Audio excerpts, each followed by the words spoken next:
Domla yurak siqilishi nimadan? O'zidan o'zi siqilyapti har doim deyaptilar.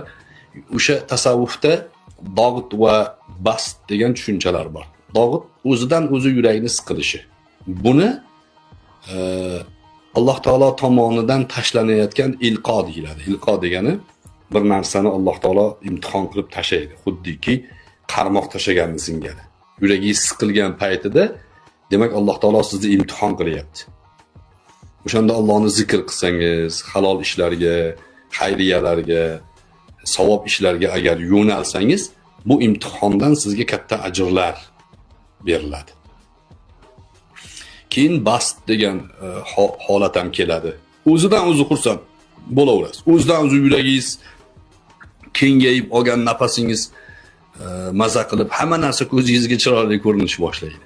Bu ham ilqo. Bu ham Alloh taolo tomonidan tashlanadigan imtihon. Unda ham siz o'sha ibodatga, zikrga, shukurga harakat qilishingiz kerak.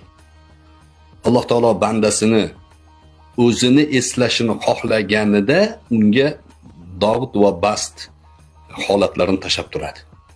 Alloh o'zini eslatmoqchi sizga. Demak, Alloh taoloni bir muhabbatiga sazovorsiz.